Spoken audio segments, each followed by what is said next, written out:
আশঙ্কাজনক অবস্থায় ওসমান হাদি হাসপাতালের বেডে আছেন জানিয়ে গণ অধিকার পরিষদ সভাপতি নুরুল হক নূর বলেছেন, এই অবস্থায় তার বেঁচে থাকার হার নগণ্য।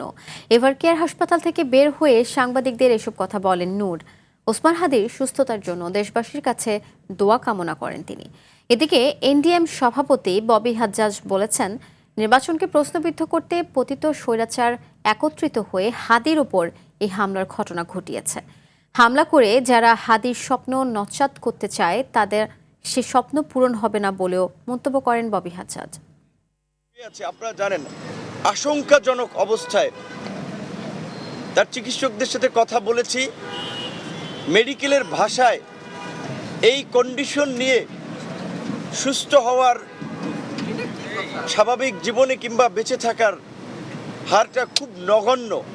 কাজে এই মুহূর্তে আমাদের সবচেয়ে বেশি প্রয়োজন মানুষের দোয়া। খাস করে আমাদের কাছে পরিষ্কার যে হাদির উপরে যে আক্রমণ হয়েছে এটা পুরনো ফ্যাসিবাদের যে শক্তি ছিল তারা নতুন আরো অনেকের সাথে হয়তো মিলিত হয়েছে।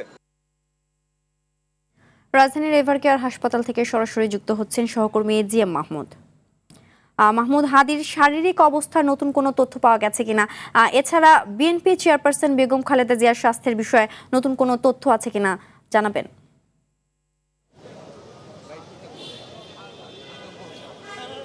সিনথিয়া, আপনি জানেন যে ইনকিলাব মঞ্চের মুখপাত্র শরীফ বিন ওসমান হাদি তিনি কিন্তু গতকাল সন্ধ্যার পর থেকেই রাজধানীর এভারকেয়ার হাসপাতালের সিসিউতে নিবিড় পরিচর্যায় রয়েছেন এবং তার চিকিৎসার জন্য ইতিমধ্যে দুজন কনসালটেন্ট সহ 15 সদস্যের চিকিৎসকদের একটি মেডিকেল টিম গঠন করা হয়েছে। তারা কিন্তু সকালেও বৈঠক করেছে, যদিও তারা ক্যামেরার সামনে আসলে বিবৃতি দেয়নি, কিন্তু সন্ধ্যার আগে এক লিখিত বিবৃতিতে তারা মোটা দাগে যে বিষয়টি জানিয়েছে সেটি হলো হাদির অবস্থা আসলে অত্যন্ত আশঙ্কাজনক, এমনটাই কিন্তু তিনি জানিয়েছেন। একই সাথে কিন্তু তারা আরও কিছু অবজারভেশনও দিয়েছেন।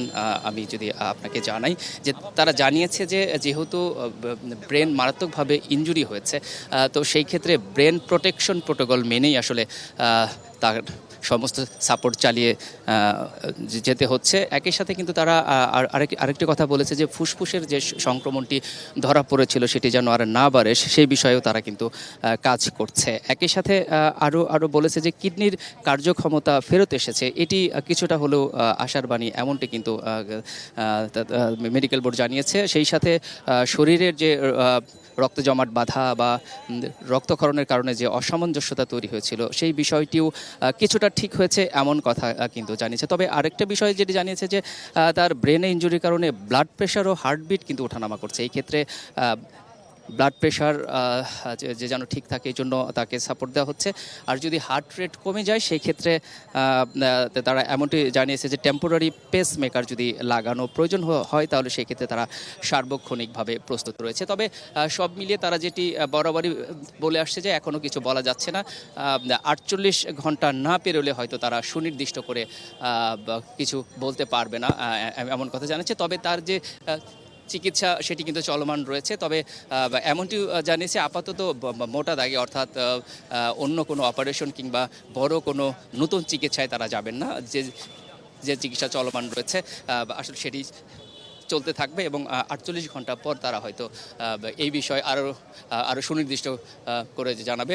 একই সাথে জানিয়ে রাখি যে বিএনপি চেয়ারপারসন বেগম খালেদা জিয়ার অবস্থাও স্থিতিশীল রয়েছে, আমরা কিন্তু এমনটি জানতে পেরেছি, অর্থাৎ নতুন করে আর কোনো পরিবর্তন হয়নি, এই জন্য হয়তো আনুষ্ঠানিকভাবে কোনো ব্রিফিংও এখানে করেনি। তো আপাতত এই ছিল আমার কাছে এভারকেয়ার থেকে সর্বশেষ তথ্য। সিনথিয়া, ধন্যবাদ।